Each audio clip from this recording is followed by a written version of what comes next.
이건 도라지야?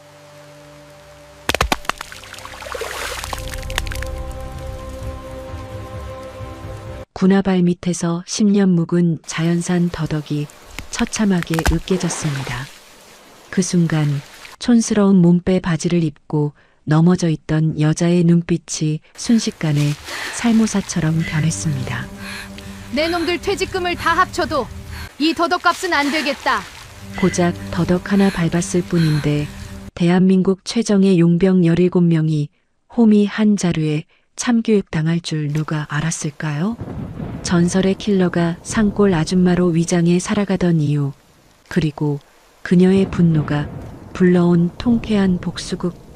오늘 들려드릴 이야기는 설악산 깊은 산골, 호미자루 하나로 무장용병들을 참교육하고 철부지재벌 남편을 진짜 사나이로 만든 전설의 킬러 아내 이야기입니다. 아울러 본 영상은 감동과 재미를 위해 창작각색된 드라마이며 등장인물과 지명, 사건은 모두 허구임을 밝힙니다. 작가의 상상력으로 빚어낸 순수 창작물이며 제작 과정에서 AI 도구의 도움을 받았습니다. 본격적인 이야기 시작 전 구독과 좋아요 한 번씩 꾹 눌러주세요. 이 이야기의 입장료는 이걸로 받겠습니다. 오늘 이야기 끝까지 들으시는 분들에게는 연화가 캔 산삼보다 더 귀한 대박 행운이 찾아갈 겁니다. 댓글로 계신 곳을 남겨주시면 제가 호랑이 기운 가득 담아 하트 쏴드리겠습니다. 가슴 뻥 뚫리는 사이다 이야기 지금 바로 시작합니다. 설악산 깊은 골짜기를 휘감아 도는 빗줄기가 마치 굶주린 짐승의 울음소리처럼 사납게 창문을 때리고 있었습니다. 세상과 철저히 단절된 낡은 통나무집, 습기를 머금은 공기는 무겁게 가라앉아 숨을 쉴 때마다 비릿한 흙내음이 폐부 깊숙이 파고들었죠. 그 삭막하고 어두운 방 한가운데 대한민국 재계서열 5위 태성그룹의 유일한 상속자 강도영이 멍하니 앉아 있었습니다. 도영의 퀭한 시선이 머문 곳은 벽에 위태롭게 걸린 액자였습니다. 그 안에는 혼인관계 증명서라는 글자가 선명하게 박힌 서류 한 장이 끼워져 있었습니다. 남편 강도영, 아내 박연아. 붉은 도장이 찍힌 그 종이 쪼가리는 도영에게 있어 유일한 생명 연장의 수단이자 동시에 굴욕적인 노예 계약서나 다름없었습니다. 꼬르륵. 도영의 텅 빈 뱃속에서 요동치는 소리가 산골의 정막을 깼습니다. 서울의 최고급 레스토랑에서는 상상조차 할 수 없었던 처절한 배고픔이었습니다. 도영은 신경질적으로 헝클어진 머리를 쓸어넘기며 툇마루 끝에 앉아 무언가에 열중하고 있는 여자의 뒷모습을 향해 쏘아붙였습니다. 이봐요, 집주인. 아니, 명색이 신혼부부인데 밥상은 차려줘야 하는 것 아닙니까? 내가 여기 얹혀 사는 신세인 건 알지만 그래도 손님 대접은 해야지. 사람이 밥을 먹어야 힘을 쓸 것 아니오. 도영의 투정 섞인 외침이 빗소리에 섞여 울려 퍼졌습니다. 하지만 돌아오는 건 대답 대신 서늘하고 규칙적인 금속음뿐이었습니다. 슥, 슥. 연하는 도영의 불평 따위는 들리지 않는다는 듯 묵묵히 숫돌에 호미나를 갈고 있었습니다. 그녀의 손놀림은 기계처럼 일정했고 갈려나가는 쇳가루가 빗물 섞인 숫돌 위로 검게 번져 흘러내렸습니다. 이윽고 연하가 천천히 고개를 돌렸습니다. 뽀글거리는 파마머리에 무릎이 잔뜩 나온 헐렁한 몸빼 바지, 목이 다 늘어난 낡은 티셔츠 차림이었지만 그녀의 눈빛만은 초라한 행색과 어울리지 않게 형형하게 빛나고 있었습니다. 연하는 턱짓으로 벽에 붙은 종이를 가리켰습니다. 글씨 못 읽어요? 위장 결혼 계약서 5조 사망. 식사는 각자 해결한다.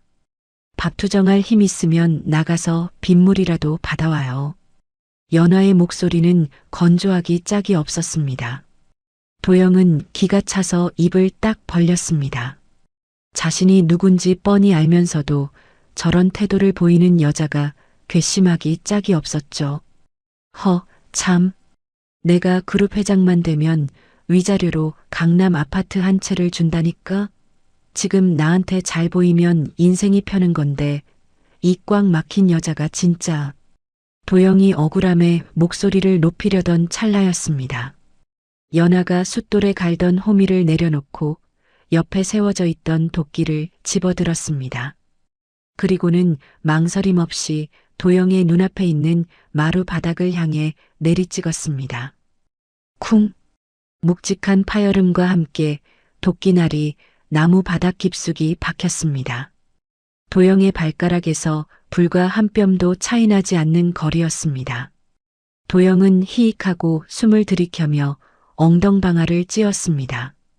오늘 할당된 장작 안 패면 계약 위반으로 쫓아낼 겁니다. 이 폭우 속에 밖에서 자고 싶으면 계속 떠들어봐요. 연아는 도끼 자루를 도영 쪽으로 툭 밀어놓고는 무심하게 약초 바구니를 챙겨 일어섰습니다. 그녀의 뒷모습에서는 감히 거역할 수 없는 압도적인 기운이 뿜어져 나왔습니다. 도영은 쿵쾅거리는 심장을 부여잡고 멀어지는 연아의 등을 멍하니 바라볼 뿐이었습니다. 도영에게 저 여자는 자신을 쫓아낸 계모보다 더 무서운 마녀 같았습니다. 연아가 약초를 손질하러 뒷마당 빗속으로 사라지자 도영은 그제야 참고 있던 숨을 몰아쉬었습니다. 하지만 그의 눈빛은 금세 달라졌습니다. 철부지 도련님의 어리광은 사라지고 절박한 생존자의 눈빛이 들어찼죠.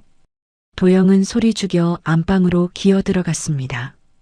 그는 낡은 자개장롱 및 깊숙한 곳을 더듬거렸습니다. 손끝에 차가운 기계의 감촉이 닿았습니다. 며칠 전 창고 구석에서 발견한 고장난 위성 전화기였습니다. 도영은 떨리는 손으로 전화기를 꺼냈습니다. 겉면은 먼지로 뒤덮여 있었지만 내부는 도영이 며칠 밤을 새워가며 간신히 배선을 이어 붙여놓은 상태였습니다. 제발 켜져라. 도영은 마른 침을 삼키며 전원 버튼을 꾹 눌렀습니다. 지직, 지잉. 미약한 진동과 함께 액정 화면에 희미한 불빛이 들어왔습니다. 도영의 입가에 환희의 미소가 번졌습니다. 그는 전화기를 품에 안고 뒷문으로 살금살금 빠져나갔습니다. 사방이 산으로 둘러싸인 이곳에서 신호를 잡으려면 비를 맞더라도 탁 트인 곳으로 가야 했습니다. 거센 비바람이 도영의 얇은 셔츠를 적셨지만 지금 그에게 추위 따위는 느껴지지 않았습니다. 도영은 잿빛 하늘을 향해 전화기를 쥔 팔을 이리저리 휘저었습니다. 액정의 안테나 칸이 하나 떴다 사라지기를 반복했습니다. 도영의 심장이 쫄깃해졌습니다. 잡혀라. 제발 한 번만. 그 간절함이 하늘에 닿았는지 안테나 두 칸이 깜빡이며 고정되었습니다. 도영은 덜덜 떨리는 손가락으로 익숙한 번호를 눌렀습니다. 자신의 비서실장이자 유일하게 믿었던 신복인 김 부장의 번호였습니다. 통화 연결음이 길게 이어졌습니다. 도영에게는 그 짧은 시간이 영겁처럼 느껴졌습니다. 여보세요? 수화기 너머로 김 부장의 낯익은 목소리가 들려왔습니다. 도영은 울컥 치솟는 감정을 억누르며 다급하게 소리쳤습니다. 김 부장, 나야, 도영이. 나 살아있어. 잠시 정적이 흘렀습니다. 수화기 너머의 김 부장은 당황한 듯 숨을 멈췄습니다. 도영은 빗소리에 목소리가 묻힐까봐 소리 죽여 외쳤습니다. 지금 강원도 설악산 근처야. 위치 좌표 보낼 테니까 당장 헬기 띄워. 그리고 내 아내. 아니, 여기 집주인 여자 모르게 와야 해. 아주 지독한 여자거든. 도영은 구조대가 올 거라는 희망에 부풀어 속사포처럼 말을 쏟아냈습니다. 하지만 그는 알지 못했습니다. 지금 서울의 화려한 빌딩 숲 김 부장의 사무실 책상 위에 놓인 두툼한 돈 봉투를 말이죠. 김 부장은 책상 맞은편에 앉아 차가운 미소를 짓고 있는 도영의 계모, 장 여사와 눈을 마주쳤습니다. 김 부장은 떨리는 손으로 돈 봉투를 주머니에 쑤셔 넣으며 입으로는 거짓된 충성을 맹세했습니다. 도련님, 살아계셨군요. 걱정 마십시오. 지금 당장 최정의 구조팀을 보내겠습니다. 조금만 기다리세요. 절대 움직이지 마시고요. 도영의 눈에 빗물과 섞인 뜨거운 눈물이 고였습니다. 드디어 이 지옥 같은 산골에서 벗어날 수 있다는 생각에 다리에 힘이 풀렸습니다. 그래, 믿는다, 김 부장. 빨리 와줘. 통화가 끊기자마자 김 부장의 표정은 싸늘하게 식었습니다.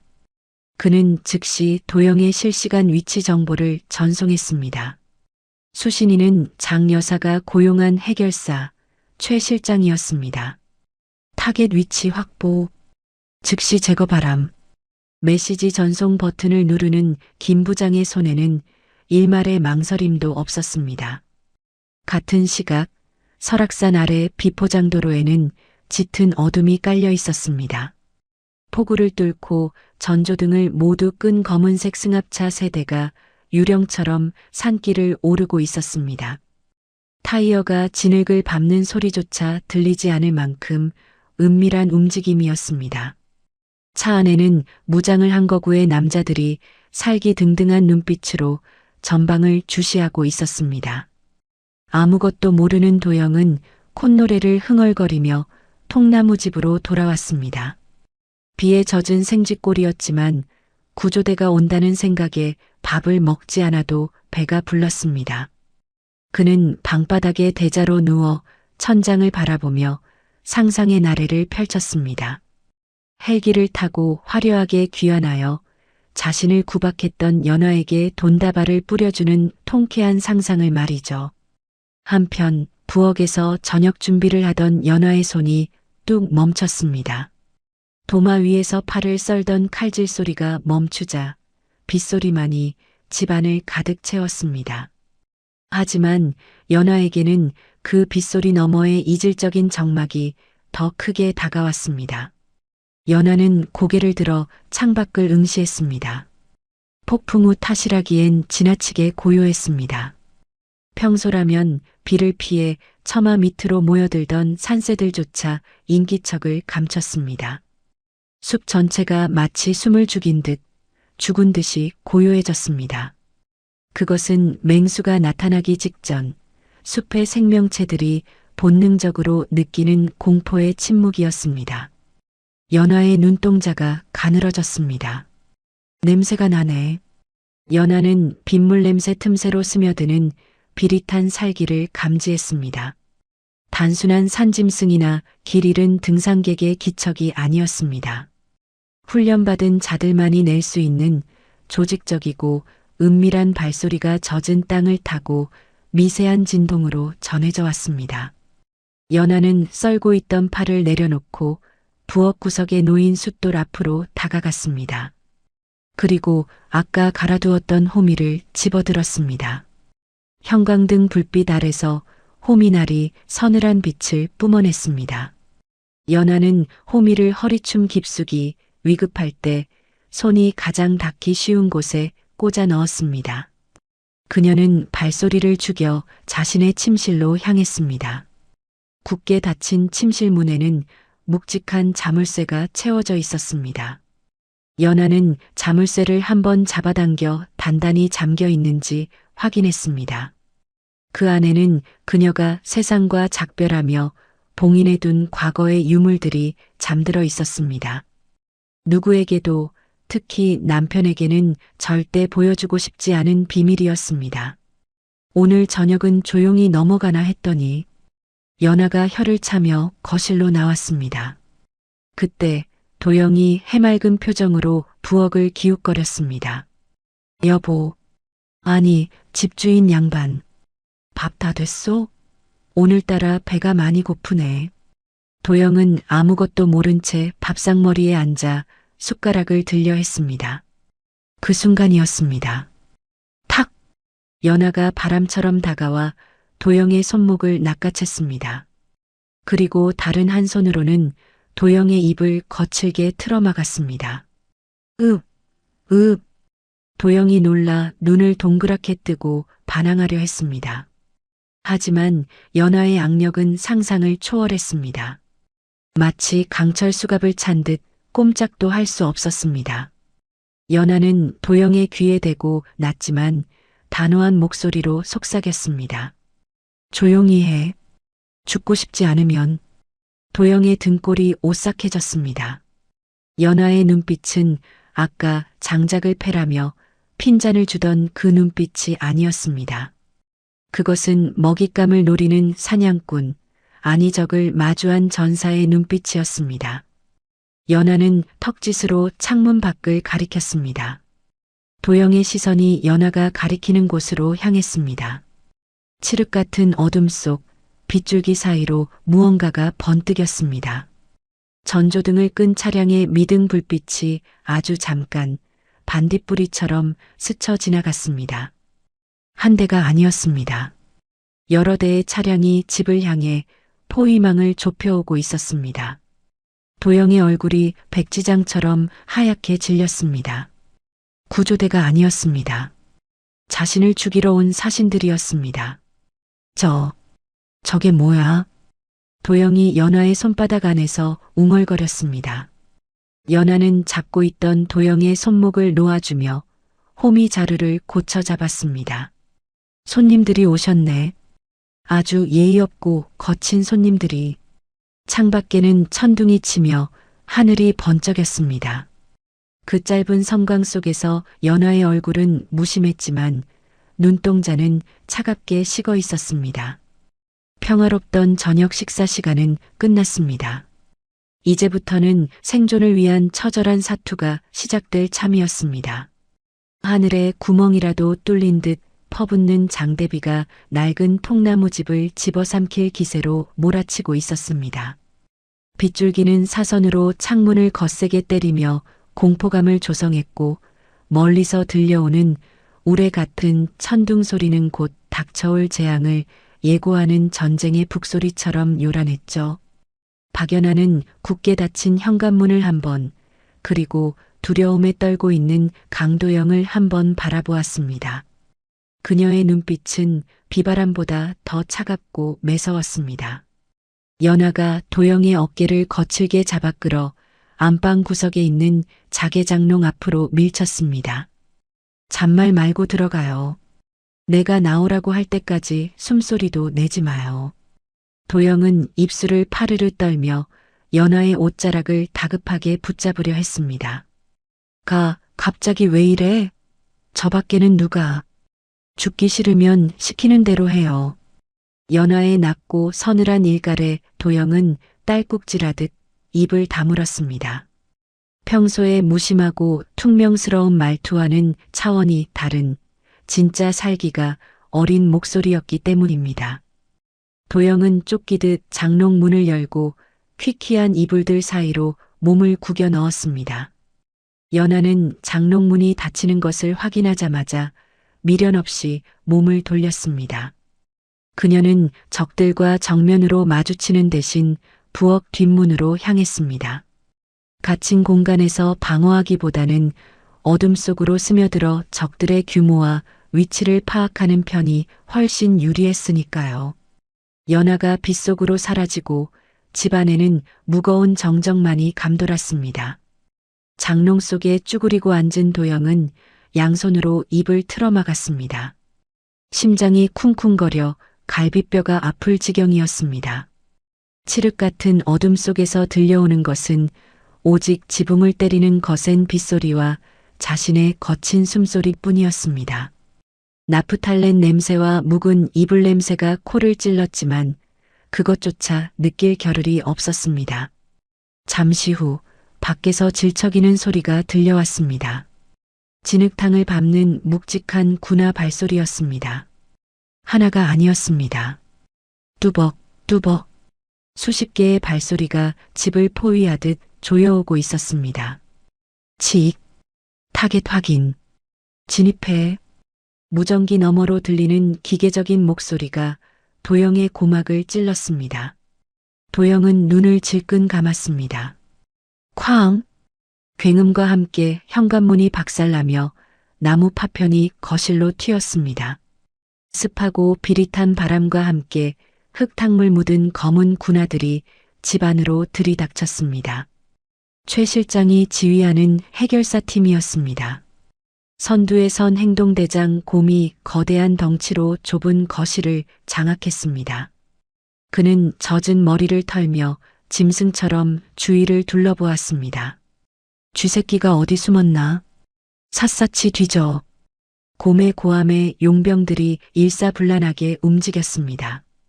그들은 흙 묻은 신발로 연하가 매일 반질반질하게 닦아놓은 마루를 짓밟으며 방문들을 하나씩 거칠게 열어젖혔습니다. 화장실, 부엌, 창고, 쾅, 쾅, 쾅. 문이 부서질 듯 열리는 소리가 장롱 속 도영의 심장을 사정없이 조여왔습니다. 도영의 계모, 장여사의 충실한 계이자 잔혹한 해결사인 최 실장은 뒷짐을 진 채 천천히 집 안으로 들어섰습니다. 그의 날카로운 눈매가 집 안 구조를 훑쳤습니다. 시골집 치고는 지나치게 깔끔하고 정돈된 가구 배치, 그리고 사각지대 없이 확보된 시야. 어딘가 위화감이 느껴졌습니다. 집 구조가 예사롭지 않은데. 최 실장의 미간이 찌푸려졌습니다. 그때 한 용병이 연화의 침실문 앞에서 소리쳤습니다. 팀장님, 이 방만 잠겨 있습니다. 굳게 닫힌 문에는 묵직한 자물쇠가 채워져 있었습니다. 최 실장이 턱짓을 하자 용병이 쇠지렛대를 문틈에 끼워 넣었습니다. 으라차! 기익하는 끔찍한 쇳소리와 함께 자물쇠 고리가 튕겨나갔습니다. 문이 뜯겨나가듯 열리고 용병들이 전술 조명을 비추며 안으로 진입했습니다. 하지만 방 안을 비추던 용병들의 동작이 일순간 얼어붙었습니다. 이게 뭡니까? 용병의 당혹스러운 목소리에 최 실장이 다가갔습니다. 랜턴 불빛이 벽면을 비추는 순간 최 실장의 동공이 지진이 난 듯 흔들렸습니다. 그곳은 평범한 시골 안악내의 방이 아니었습니다. 벽면 가득 진열된 것은 대한민국 국정원 최정예 요원에게만 수여된다는 무공훈장들과 해외 특수 작전 성공 기념패들이었습니다. 먼지 하나 없이 정렬된 훈장들 아래에는 각종 전술 라이프와 특수 장비들이 박물관처럼 전시되어 있었습니다. 그리고 그 중앙에 빛바랜 흑백 사진 한 장이 걸려 있었습니다. 사진 속에는 짧은 커트머리에 군복을 입은 젊은 연하가 서늘한 눈빛으로 정면을 응시하고 있었습니다. 사진 아래 적힌 글자가 최 실장의 숨통을 조였습니다. 코드명 바이퍼. 최 실장은 헛바람을 들이켰습니다. 다리에 힘이 풀려 저도 모르게 뒷걸음질 쳤습니다. 바이퍼? 설마 그 전설의 교관? 15년 전 특수부대 훈련소 시절 훈련병들을 지옥 끝까지 몰아붙이며 미친 독사라 불렸던 교관. 남자들조차 눈도 못 마주치게 만들었던 공포의 대상이 바로 이 산골의 촌스러운 집주인 박연아였던 것입니다. 최 실장의 기억 속에 잠들어 있던 트라우마가 되살아났습니다. 최 실장의 등줄기에 식은땀이 비 오듯 흘러내렸습니다. 이 집주인, 보통 내기가 아니다. 함정이야. 이건 함정이라고. 최 실장이 공포에 질려 소리쳤습니다. 그는 당장이라도 이곳을 빠져나가고 싶었습니다. 전설 속의 독사가 자신의 등 뒤를 노리고 있을지도 모른다는 생각에 목덜미가 서늘해졌습니다. 바로 그때였습니다. 찾았습니다. 여기 장롱 안에 있습니다. 안방을 뒤지던 용병의 외침이 들려왔습니다. 최 실장은 화들짝 놀라 안방으로 뛰어갔습니다. 용병이 장롱문을 활짝 열어젖히자 이불 속에 파묻혀 덜덜 떨고 있는 도영이 드러났습니다. 도영은 랜턴 불빛이 눈을 찌르자 비명을 질렀습니다. 살려주세요. 돈 달라는 대로 다 줄게. 제발. 용병이 도영의 멱살을 잡아 거칠게 끌어냈습니다. 도영은 바닥에 패대기 쳐지며 꼴사납게 굴렀습니다. 최 실장은 바닥에 쓰러진 도영을 내려다보았습니다. 도영을 확보하자 공포심이 조금은 가라앉는 듯 했습니다. 하지만 최 실장의 머릿속에는 오직 하나, 연아가 돌아오기 전에 빨리 일을 처리하고 이 지옥 같은 집을 떠나야 한다는 생각뿐이었습니다. 바이퍼와 마주친다는 것은 곧 죽음을 의미했으니까요. 묶어. 빨리. 시간 없어. 최 실장의 목소리가 히스테릭하게 갈라졌습니다. 용병들이 달려들어 도영의 손발을 케이블 타이로 결박하고 입에 청테이프를 붙였습니다. 도영이 몸부림쳤지만 건장한 용병들을 당해낼 수는 없었습니다. 곰이 도영을 짐짝처럼 가볍게 둘러매었습니다. 어디로 모실까요? 뒤뜰에 묻어버릴까요? 곰의 무식한 질문에 최 실장은 초조하게 시계를 보며 소리쳤습니다. 산 중턱 절벽으로 가. 비도 오니까 산사태로 위장해서 처리한다. 여기 흔적 남기지 말고 빨리 움직여. 용병들이 도영을 데리고 밖으로 나갔습니다. 최 실장은 마지막으로 연화의 방을 한 번 더 쳐다보았습니다. 사진 속 연화의 눈빛이 마치 넌 이미 죽어 있다라고 말하는 것만 같았습니다. 최 실장은 쫓기듯 집을 빠져나왔습니다. 폭풍우는 더욱 거세져 있었습니다. 빗줄기가 얼굴을 때려 눈을 뜨기조차 힘들었습니다. 도영은 곰의 어깨에 매인 채 흙탕물 튀기는 산길로 끌려갔습니다. 거꾸로 매달린 도영의 시야에 멀어지는 통나무집이 들어왔습니다. 연아 씨, 어디 갔어? 나 좀 살려줘. 도영은 속으로 절규했습니다. 자기가 그렇게 무시하고 구박했던 연아가 지금은 유일한 희망이었습니다. 하지만 집은 텅 비어 있었고 어둠만이 그를 배웅했습니다. 일행이 어둠 속으로 사라진 뒤 숲속 높은 소나무 위에서 검은 그림자 하나가 소리 없이 움직였습니다. 박연아였습니다. 그녀는 빗물에 젖은 나뭇가지를 타고 이동하며 아래에서 벌어지는 모든 상황을 지켜보고 있었습니다. 연화의 눈이 가늘어졌습니다. 최 실장의 겁에 질린 표정을 본 순간 그들이 자신의 정체를 알아챘음을 직감했습니다. 귀찮게 됐네. 조용히 살기는 글렀어. 연화는 입술을 깨물었습니다. 당장 뛰어내려 도영을 구하고 싶었지만 그녀의 시선은 다른 곳을 향해 있었습니다. 숲 반대편에서 은밀하게 접근하고 있는 추가 병력 후방 지원조의 기척이 느껴졌기 때문입니다. 저들을 먼저 처리하지 않으면 도영을 구하러 들어갔을 때 앞뒤로 포위당해 샌드위치 신세가 될 것이 뻔했습니다. 연화의 머릿속에서 순식간에 전술 계산이 끝났습니다. 본대는 절벽으로 가고 있고 후방 지원은 셋. 아니네. 연화는 나무 기둥을 타고 미끄러지듯 내려왔습니다. 착지 소리는 빗소리에 묻혀 들리지 않았습니다. 그녀는 허리춤에 꽂힌 호미를 뽑아 들었습니다. 빗물에 젖은 호미날이 번개 불빛을 받아 서늘하게 번뜩였습니다. 도영이 끌려가는 동안 연화는 칠흑 같은 어둠 속으로 몸을 숨겼습니다. 그녀는 뱀처럼 소리 없이 숲을 가로질러 후방 지원조의 뒤를 잡으러 이동했습니다.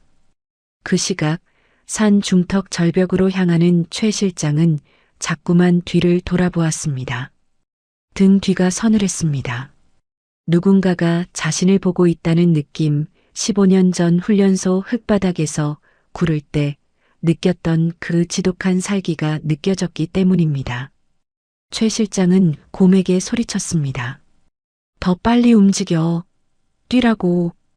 곰의 어깨 위에서 도영이 빗물을 삼키며 발버둥 쳤습니다. 입이 막힌 채로 도영은 악을 썼습니다. 내 아내가 누군지 알면 당신들 다 끝장나. 도영의 헛에 섞인 비명은 천둥 소리에 묻혀 공허하게 흩어졌습니다. 그들은 점점 더 깊은 산속, 운명의 절벽을 향해 다가가고 있었습니다. 절벽 아래 빗물이 고여 질척한 웅덩이로 변해버린 구덩이는 마치 아가리를 벌린 괴물처럼 시커먼 어둠을 품고 있었습니다. 그 끔찍한 구덩이 앞으로 강도영이 짐짝처럼 거칠게 내동댕이 쳐졌습니다. 푸앗, 쿨러. 도영은 흙탕물을 들이켜며 기침을 토해냈습니다.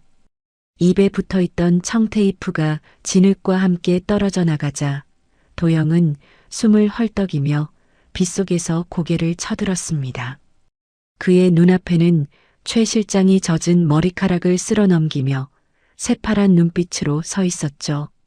도영은 본능적으로 최 실장의 바지가랑이를 부여잡고 매달렸습니다.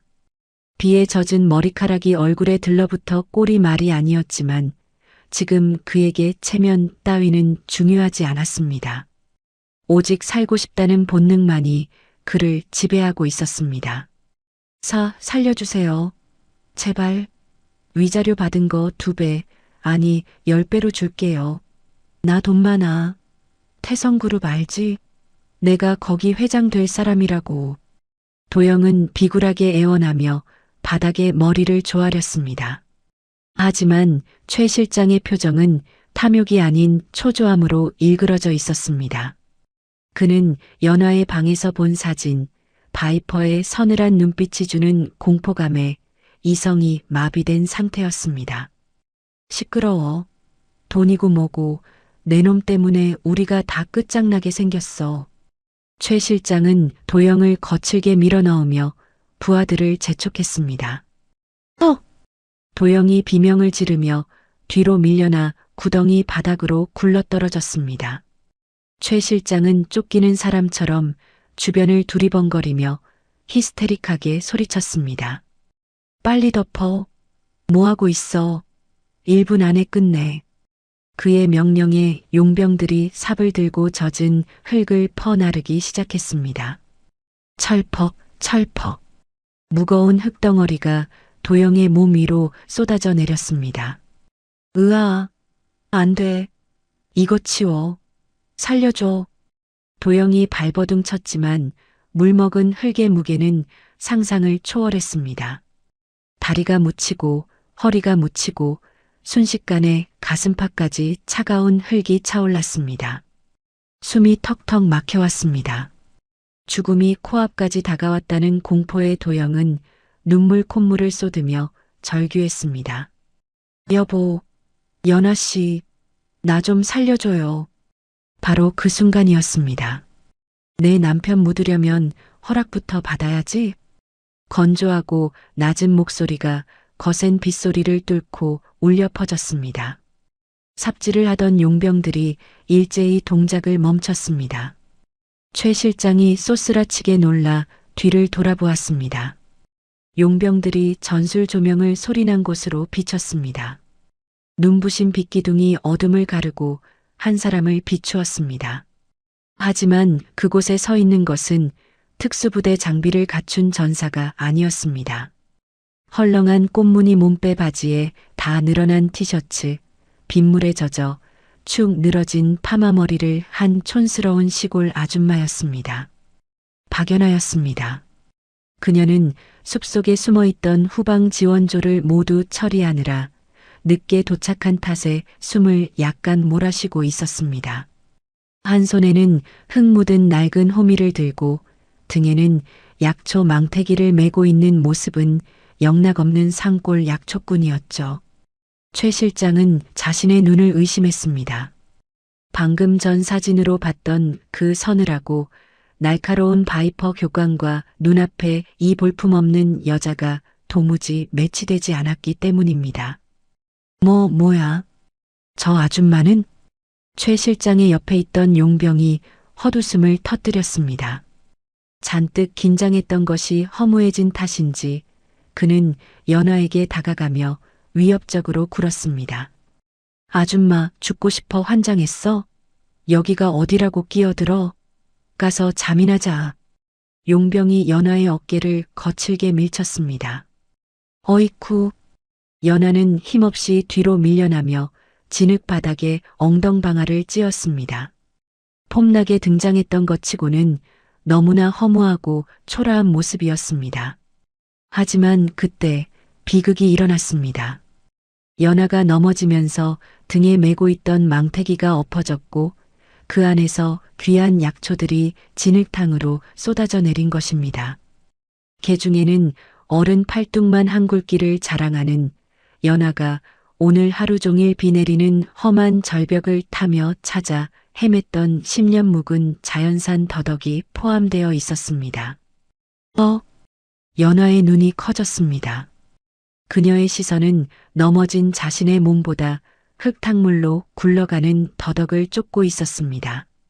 용병은 바닥에 떨어진 더덕을 보며 낄낄거렸습니다. 이건 또 뭐야? 도라지야? 에이, 흙냄새나게. 용병은 아무런 죄책감 없이 그 귀한 더덕을 군화발로 지시겨 으깨버렸습니다. 부지직. 더덕이 비명을 지르며 산산조각 났습니다. 10년을 땅속에서 버텨온 하얀 진액이 흙탕물과 섞여 처참하게 흩어졌습니다. 향긋해야 할 더덕향이 비릿한 흙내음 속에 묻혀버렸습니다. 순간 숲의 공기가 바뀌었습니다. 연화의 시선이 으깨진 더덕 조각에 고정되었습니다.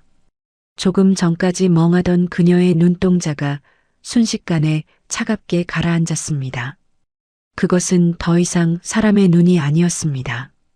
먹잇감의 숨통을 끊기 직전 다리를 튼 살모사의 눈이었습니다.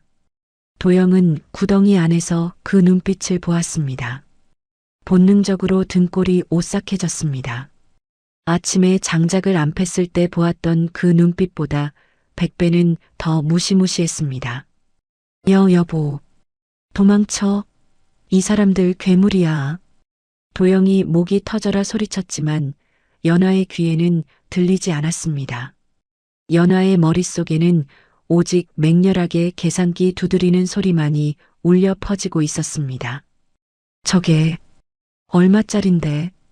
연화는 흙탕물 속에서 호미 자루를 다시 고쳐쥐었습니다. 손가락 마디마디에 힘줄이 돋아났습니다. 그녀는 빗물을 뚝뚝 흘리며 천천히 몸을 일으켰습니다. 내 놈들 퇴직금을 다 합쳐도 이 더덕값은 안 되겠다. 연화가 중얼거렸습니다. 그녀의 목소리에는 분노를 넘어선 서늘한 사리가 담겨 있었습니다. 10년을 키운 자연의 정기가 한순간에 짓밟힌 것에 대한 농부의 분노이자 전설적인 유언의 자존심을 건드린 대가였죠. 최 실장은 그제야 분위기가 심상치 않음을 감지했습니다. 눈앞에 여자가 뿜어내는 기세가 방금 전 넘어져서 엉덩방아를 찢던 촌부와는 완전히 달라져 있었으니까요. 등 뒤에서 식은땀이 흘렀습니다. 그는 떨리는 목소리로 외쳤습니다. 저 여자도 같이 처리해. 빨리. 행동대장 곰이 귀찮다는 듯 품에서 묵직한 강철 3단봉을 꺼내 들었습니다. 그는 3단봉을 차라락 펼치며 연화에게 다가갔습니다. 거대한 덩치가 연화 앞을 가로막자 짙은 그림자가 드리워졌습니다. 아줌마, 오늘 운수가 사납네. 더덕 대신 제사상 받게 생겼어. 곰이 비웃으며 3단봉을 머리 위로 치켜들었습니다. 하지만 연화는 미동도 하지 않았습니다. 그녀는 곰의 얼굴을 보지 않았습니다. 그녀의 시선은 오직 곰의 발 그리고 그가 밟고 서 있는 더덕의 잔해만을 노려보고 있었습니다. 내 더덕 밟은 발. 그 발부터 내놔. 연화의 말이 끝나기도 전 빗줄기를 가르는 날카로운 파공음이 들렸습니다. 전설의 킬러 바이퍼가 아니 분노한 산골 아줌마 박연아가 각성하는 순간이었습니다. 빗소리마저 잠시 멈춘 듯한 긴장감이 절벽 위를 감싸고 돌았습니다. 행동대장 곰이 휘두른 묵직한 삼단봉이 허공을 가르며 무시무시한 파열음을 냈습니다. 거대한 곰이 앞발을 휘두르듯 그 힘은 바위를 내리쳐도 깨뜨릴 만큼 위협적이었습니다. 빗줄기가 곰의 팔 동작을 따라 사방으로 튀었습니다. 구덩이 속 강도영은 본능적으로 눈을 질끈 감았습니다. 이 아줌마가 진짜. 곰의 고함 소리가 천둥 소리와 섞여 고막을 때렸습니다. 삼단봉이 박연아의 머리 위로 벼락처럼 떨어졌습니다. 누가 봐도 피할 수 없는, 맞으면 기절할 것이 분명한 끔찍한 공격이었습니다. 하지만 그 순간 연아의 몸이 기이하게 움직였습니다. 그녀는 뒤로 물러나거나 옆으로 피하는 대신 오히려 곰의 품 안으로 파고들었습니다. 마치 바람에 흔들리는 갈대처럼 상체를 유연하게 숙이더니 곰의 공격 궤적 안쪽으로 미끄러지듯 스며든 것이었죠. 곰의 눈동자가 당황으로 흔들렸습니다. 타격점이 사라진 삼단봉은 허공을 허무하게 갈랐고 곰의 무게 중심이 앞으로 쏠리는 찰나였습니다. 연아의 손에 들린 호미가 번개처럼 움직였습니다. 호미의 기역자로 굽은 날이 곰의 군화끈 부근 발목의 중심을 정확하게 걸었습니다. 으라차! 연아는 호미를 잡은 손목에 스냅을 주며 가볍게 당겼습니다. 밭에서 굵은 물을 뽑아낼 때 쓰는 그 간결한 요령이었습니다. 으어! 거구의 곰이 외마디 비명을 지르며 중심을 잃고 공중으로 붕 떴다가 바닥으로 쿵 하고 떨어졌습니다. 100kg이 넘는 거구가 진흙탕에 볼품없이 처박히며 엄청난 물보라를 일으켰습니다. 곰은 충격에 정신을 못 차리고 끙끙거렸습니다. 연아는 쓰러진 곰을 거들떠보지도 않았습니다. 그녀는 곰의 엉덩이를 징검다리 삼아 가볍게 밟고 넘어서며 호미에 묻은 흙을 털어내듯 손목을 까딱였습니다. 주변을 포위하고 있던 용병들이 얼어붙었습니다. 자신들의 리더이자 가장 강력한 무력을 가진 곰이 고작 호미 한 자루를 든 시골 아줌마에게 단 3초 만에 넘겨치기 당한 상황을 이해할 수 없었기 때문입니다. 뭐 하는 거야? 다들 멍청하게 서 있을 거야? 저 여자 잡아. 최 실장이 찢어지는 목소리로 악을 썼습니다. 그제야 정신을 차린 용병들이 품에서 각자의 무기를 꺼내 들었습니다. 몽둥이와 너클 등이 빗속에서 위협적으로 모습을 드러냈습니다. 잡아! 용병 하나가 몽둥이를 치켜들고 연아를 향해 달려들었습니다. 뒤이어 다른 용병들도 고함을 지르며 덤벼들었습니다. 좁은 절벽 위 빗물이 고여 미끄러운 진흙탕 위에서 17대 1의 난타전이 시작되었습니다. 도영은 구덩이 밖으로 고개만 내민 채 이 믿을 수 없는 광경을 지켜보았습니다. 그는 연아가 문매를 맞을 것이라 생각하며 비명을 지르려 입을 벌렸습니다. 하지만 그의 입에서 나온 것은 감탄사였습니다. 와! 연아는 진흙 위를 걷지 않았습니다. 마치 스케이트를 타듯 미끄러지며 이동했습니다. 헐렁한 몸빼 바지가 빗물에 젖어 다리에 감겼지만 그녀의 스텝은 깃털처럼 가벼웠습니다. 몽둥이를 든 용병이 연아의 어깨를 노리고 휘둘렀습니다. 연아는 호미자루 끝으로 용병의 손목 관절을 톡하고 쳤습니다. 뼈를 부수는 타격이 아닌 신경을 자극해 힘을 빼게 만드는 기술이었습니다. 용병의 손에서 몽둥이가 힘없이 툭 떨어졌습니다. 손이 저려 어쩔 줄 모르는 용병의 명치를 연아가 호미자루로 가볍게 밀었습니다. 어이쿠! 용병이 숨이 막혀 컥 소리를 내며 뒤로 넘어졌습니다. 연아는 쓰러지는 용병의 반동을 이용해 몸을 회전시켰습니다. 빙그르르 도는 그녀의 호미가 뒤에서 덮치려던 다른 용병의 정강이를 툭 건드렸습니다. 우당탕! 달려오던 속도를 이기지 못한 용병이 제 발에 걸려 흙탕물 속으로 다이빙했습니다. 연화의 호미술은 살인을 위한 기술이 아니었습니다. 그것은 철저한 제압과 훈육을 위한 기술이었습니다. 밭을 갈 때 돌을 골라내듯 적의 중심을 무너뜨리고 잡초를 뽑듯 팔다리를 걸어 넘어뜨렸습니다. 이 여자가 2명의 용병이 동시에 좌우에서 덮쳤습니다. 연하는 당황하지 않고 자세를 낮췄습니다. 왼쪽 용병이 뻗은 주먹을 고개만 까딱해 피함과 동시에 그의 허리띠를 호미날로 걸어 잡아당겼습니다. 중심을 잃은 왼쪽 용병이 비틀거리는 순간 연하는 그를 오른쪽 용병 쪽으로 밀어붙였습니다. 비켜! 2 용병은 서로 얼싸안는 우스꽝스러운 자세로 부딪히며 볼링핀처럼 쓰러졌습니다. 쿵! 쾅! 진흙탕은 연하에게는 최고의 무기이자 무대였습니다. 용병들은 미끄러운 바닥 때문에 헛발질하기 일쑤였지만 연하는 흙의 결을 읽는 듯 자유자재로 움직였습니다. 도영은 눈앞에서 펼쳐지는 기기묘묘한 무협 영화 같은 장면에 넋을 잃었습니다. 빗줄기 사이로 춤을 추듯 움직이는 연하의 모습은 그가 알던 억척스러운 집주인 아줌마가 아니었습니다.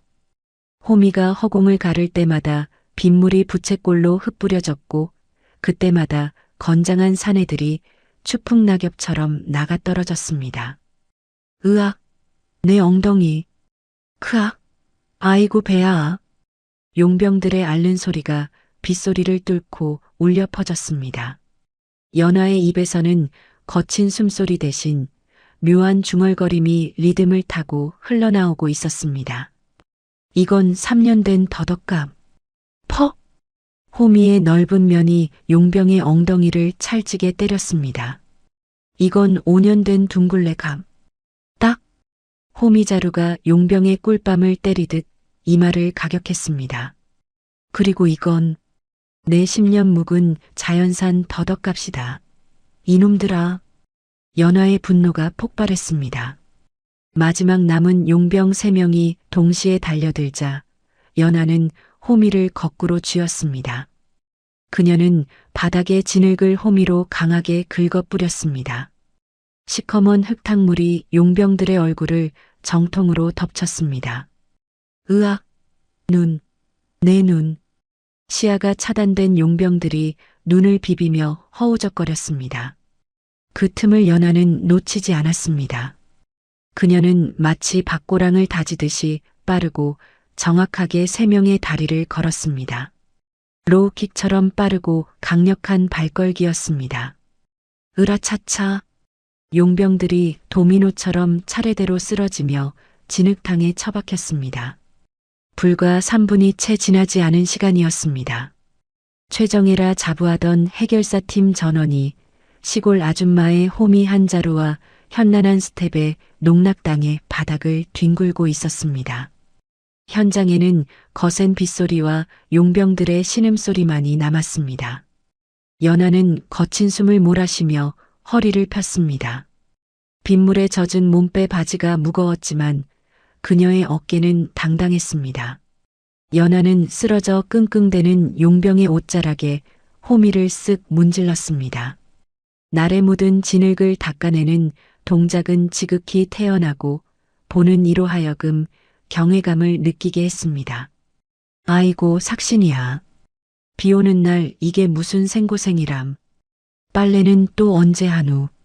연하는 허리를 통통 두드리며 주위를 둘러보았습니다. 아직 서 있는 사람은 단 1명, 최 실장뿐이었습니다.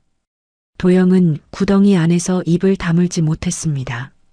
공포와 경악 그리고 알 수 없는 쾌감이 뒤섞여 온몸에 전율이 흘렀습니다. 저 사람, 진짜 정체가 뭐야? 사람이야, 쿵푸 팬더야? 도영은 자신이 저 여자에게 장작을 안 팬다고 대들었던 지난날을 떠올리며 몸서리쳤습니다. 그때 도끼로 발등이 찍히지 않은 것이 조상님의 은덕처럼 느껴질 정도였습니다. 상황이 정리되자 뒤에서 멍하니 서 있던 최 실장이 비틀거리며 앞으로 걸어 나왔습니다. 그의 얼굴은 사색이 되어 있었지만 자존심 때문에 억지로 버티고 있었습니다. 최 실장은 눈앞의 여자가 연하의 방에서 봤던 사진 속 인물, 전설의 교관 바이퍼와 동일 인물임을 이제는 의심할 수 없었습니다. 아니, 오히려 사진 속의 모습보다 지금 이 진흙투성이 몸빼 차림의 모습이 더 압도적이었습니다. 은퇴한 지 10년이 넘었음에도 그녀의 실력은 전혀 녹슬지 않았던 것입니다. 바이퍼. 최 실장의 입술이 파르르 떨렸습니다. 그는 식은땀을 흘리며 재킷 안주머니로 손을 가져갔습니다. 덜덜 떨리는 손끝에 차가운 금속의 감촉이 닿았습니다. 호신용 단검이었습니다. 그는 과거 특수부대 시절 익혔던 격투 자세를 취했습니다. 다리를 벌리고 무게 중심을 낮췄지만 이미 기세에서 눌린 그의 다리는 고장난 재봉틀처럼 떨리고 있었습니다. 연하는 호미를 손안에서 가볍게 빙그르르 돌려 잡았습니다. 호미자루가 손바닥에 착 감기는 소리가 빗소리 사이로 선명하게 들렸습니다. 연하가 천천히 최 실장을 향해 걸어갔습니다. 그녀의 눈빛이 최 실장의 미간에 꽂혔습니다. 연하의 짧은 부름에 최 실장이 흠칫 놀라 어깨를 움츠렸습니다. 남의 집 방문 함부로 딴 놈이 너냐? 연하의 목소리는 북극의 얼음장처럼 차가웠습니다. 그녀가 분노한 지점은 도영을 납치한 것도 자신을 공격한 것도 아니었습니다. 바로 자신의 과거가 봉인된 성역, 침실의 자물쇠를 부순 것이었습니다. 최 실장은 대답 대신 괴성을 질렀습니다. 으아, 오지마. 공포를 이기기 위한 단말마였습니다. 최 실장이 단검을 쥐고 연하를 향해 쇄도했습니다. 그의 칼날이 빗방울을 가르며 연하의 어깨를 노렸습니다. 하지만 연하는 피하지 않았습니다. 그녀는 호미를 든 손을 들어 올리며 싸늘하게 웃었습니다. 방문값도 비싸게 쳐서 받아야겠네. 호미와 단검이 격돌하기 직전 번개가 치며 두 사람의 그림자를 길게 늘어뜨렸습니다. 설악산 자락을 뒤흔든 진흙탕 싸움의 하이라이트가 시작되고 있었습니다. 최 실장은 공포를 떨쳐내려는 듯 짐승 같은 기압을 내지르며 맹렬하게 달려들었습니다. 그의 손에 들린 특수 단검이 번개 불빛을 받아 섬뜩하게 번뜩였습니다. 빗줄기를 가르고 들어오는 칼날의 궤적은 정확히 연하의 급소를 노리고 있었죠. 과거 특수부대 시절 사람을 가장 빠르고 확실하게 처리하는 법을 익혔던 살인 기계다운 공격이었습니다. 하지만 박연아는 그 살기 어린 칼날 앞에서도 눈 하나 깜짝하지 않았습니다. 그녀의 발이 진흙탕 위를 미끄러지듯 반보 뒤로 물러났습니다. 쉭! 칼날이 연하의 코앞을 아슬아슬하게 스치고 지나갔습니다. 최 실장은 공격이 빗나가자마자 손목을 비틀어 다시 칼을 휘둘렀습니다. 이번에는 횡으로 베어 들어오는 끔찍한 연계 공격이었습니다. 챙, 채챙, 날카로운 금속음이 빗소리를 찍고 울려 퍼졌습니다. 연하의 손에 들린 낡은 호미가 마치 살아있는 방패처럼 최 실장의 단검을 쳐냈습니다. 불꽃이 튀었습니다. 최 실장은 믿을 수 없다는 표정으로 눈을 부릅떴습니다. 최첨단 합금으로 만든 특수 단검이 고작 밭에서 돌이나 캐던 싸구려 호미에 막히다니요. 게다가 호미는 단순한 방어가 아니었습니다. 칼날이 부딪힐 때마다 미묘한 각도로 비틀어지며 최 실장의 공격 중심을 흐트러뜨리고 있었습니다. 뭐야? 어떻게 움직임이? 최 실장의 호흡이 거칠어졌습니다. 공격하면 할수록 자신이 거미줄에 걸린 파리가 된 듯한 느낌이었습니다. 연하는 호미 자루를 가볍게 쥐고 최 실장의 모든 공격을 어린아이 장난 받아주듯 여유롭게 흘려내고 있었으니까요. 동작이 크다. 발은 질질 끌고 15년 전이나 지금이나 발전이 없네. 연하의 건조한 지적에 최 실장의 자존심이 바닥까지 긁혔습니다. 닥쳐. 네가 뭘 알아. 이성을 잃은 최 실장이 온몸에 체중을 실어 최후의 일격을 날렸습니다. 찌르기였습니다. 방어를 포기하고 오직 상대를 죽이겠다는 일념 하나로 내민 무모한 공격이었죠. 연하의 눈빛이 순간 서늘하게 빛났습니다. 빈틈. 연하는 피하는 대신 호미를 앞으로 쭉 뻗었습니다.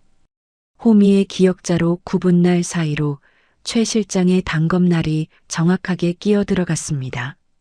딱! 그 순간 연하가 손목을 강하게 비틀었습니다. 지렛대의 원리를 이용한 무기 파괴 기술, 일명 호미 꺾기였습니다. 깡! 경쾌하고도 허무한 소리와 함께 최 실장이 자랑하던 특수 단검이 허공으로 튕겨나갔습니다. 무기를 잃은 최 실장의 손이 허공에서 갈 곳을 잃고 멈췄습니다. 그 틈을 놓칠 연하가 아니었습니다. 연하는 뱀처럼 파고들어 최 실장의 오른팔을 낚아챘습니다. 그리고는 등 뒤로 꺾어 올리며 무릎 뒤를 걷어찼습니다. 최 실장은 비명도 제대로 지르지 못한 채 바닥에 무릎을 꿇었습니다. 팔이 기이한 각도로 꺾여 꼼짝도 할 수 없는 완벽한 제압 자세였습니다. 빗물 섞인 진흙이 최 실장의 얼굴에 튀었습니다. 극심한 고통 속에서 최 실장의 뇌리에 섬광처럼 스치는 기억이 있었습니다. 15년 전 강원도의 어느 비밀 훈련소, 흙탕물 속에서 훈련병들을 굴리며 이 기술로 전원을 제압했던 악마교관, 손목을 비트는 각도, 관절을 누르는 악력, 그리고 등 뒤에서 들려오는 차가운 숨소리까지 모든 것이 완벽하게 일치했습니다. 최 실장의 동공이 지진이 난 듯 흔들렸습니다. 그는 덜덜 떨리는 입술로 믿기 힘든 이름을 불렀습니다. 바이퍼. 교관님? 빗소리 사이로 정적이 흘렀습니다. 연하는 잡고 있던 최 실장의 팔을 조금 더 비틀며 혀를 찼습니다. 은퇴한 지가 언젠데 아직도 그 소리야. 아주 지겨워 죽겠네. 확인 사살이었습니다. 최 실장은 그 자리에서 전의를 완전히 상실하고 고개를 푹 떨구었습니다. 자신이 죽이려 했던 대상이 훈련병 시절 절대 이길 수 없었던, 아니 눈도 마주칠 수 없었던 전설적인 존재였다니. 절망감과 공포가 밀려왔습니다. 잘못했습니다. 살려만 주십시오. 최 실장이 비굴하게 읍소했습니다. 연하는 꺾고 있던 팔을 놔주며 최 실장의 뒤통수를 호미자루로 가볍게 툭 쳤습니다. 가택 침입에 기물 파손, 거기다 살인 미수까지. 넌 여기서 비는 게 아니라 감방 가서 콩밥 먹으며 반성문이나 써야겠다. 연하는 바닥에 주저앉아 멍하니 있는 최 실장의 정강이를 툭툭 건드렸습니다. 일어나. 저기 널브러진 내 부하들 챙겨서 한쪽에 줄 서 있어. 경찰 올 때까지 도망가다 걸리면 그땐 호미가 아니라 낯들고 쫓아간다. 최 실장은 감히 반항할 생각조차 못하고 예, 알겠습니다. 라며 군기를 바짝 잡고 일어섰습니다. 천하의 해결사가 시골 아줌마의 말 한마디에 순한 양이 되어버린 것입니다. 상황이 정리되자 연하는 그제야 호미를 허리춤에 꽂고 천천히 구덩이 쪽으로 발걸음을 옮겼습니다. 절벽 끝자락 빗물이 고여 웅덩이가 된 구덩이 속에는 강도영이 처참한 몰골로 파묻혀 있었습니다. 가슴까지 차오른 흙 때문에 숨쉬기조차 힘들어 보였죠. 도영은 넋이 나간 표정으로 연하를 올려다보고 있었습니다. 공포와 경악, 그리고 안도감이 뒤섞인 복잡한 눈빛이었습니다. 연하는 구덩이 가장자리에 쭈그리고 앉았습니다. 그리고 흙 묻은 호미자루 끝을 도영에게 쑥 내밀었습니다. 잡아요. 도영은 멍하니 호미자루를 바라보았습니다. 그것은 단순한 농기구가 아니었습니다. 지옥 밑바닥까지 떨어진 자신을 구원해줄 유일한 동아줄이었습니다. 도영은 떨리는 손을 뻗어 호미자루를 꽉 움켜쥐었습니다. 손끝이 하얗게 질릴 정도로 강하게 잡았습니다. 연하가 기압을 넣으며 호미를 잡아당겼습니다. 겉보기엔 가녀린 몸집이었지만 땅에 박힌 물을 뽑아내듯 단단한 지지력이 느껴졌습니다. 도영은 연하의 힘에 의지해 미끄러운 진흙 구덩이를 간신히 기어 올라왔습니다. 마침내 단단한 땅을 밟은 도영이 빗물 섞인 숨을 토해냈습니다. 온몸이 진흙범벅이 되어 명품 수트는 걸레 조각처럼 변했고 얼굴은 눈물과 콧물로 엉망이었습니다. 하지만 살아있었습니다. 도영은 연하의 발치에 넙죽 엎드렸습니다. 체면이고 뭐고 따질 겨를이 없었습니다. 여보, 아니 누님, 흑흑, 살려주셔서 감사합니다. 진짜 죽는 줄 알았어요. 대한민국 굴지의 대기업 후계자가 흙바닥에 엎드려 엉엉 우는 모습은 애처롭다 못해 웃음이 나올 지경이었습니다. 도영은 연하의 몸빼 바지 자락을 붙잡고 어린아이처럼 울먹였습니다. 연하는 그런 도영을 한심하다는 눈빛으로 내려다보았습니다. 다 큰 어른이 징그럽게 왜 이래요? 콧물이나 닦아요. 연하는 툴툴거리면서도 주머니에서 꼬깃꼬깃한 손수건을 꺼내 도영에게 던져주었습니다. 무심한 듯하지만 그 안에는 묘한 온기가 서려 있었습니다. 그리고 누님은 무슨 누님이야. 족보 꼬이게. 일어나요. 비 맞으면 감기 드니까. 연하는 엉덩이를 털고 일어섰습니다. 그리고는 아직도 바닥에 엎드려 있는 도영을 향해 손을 내밀었습니다. 이번에는 호미자루가 아닌 거칠고 투박한 그녀의 손이었습니다. 도영은 눈물 젖은 눈으로 그 손을 바라보았습니다. 세상에서 가장 투박하지만 그 어떤 보석보다 값지고 든든한 손이었습니다. 도영은 조심스럽게 연하의 손을 잡고 일어섰습니다. 집에 가자고요. 위장 결혼이라도 상주 노릇은 하기 싫으니까.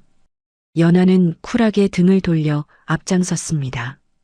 그녀의 구부정한 등에는 낡은 약초 망태기가 달랑거리고 있었고 빗물에 젖은 몸빼 바지는 축 늘어져 있었습니다.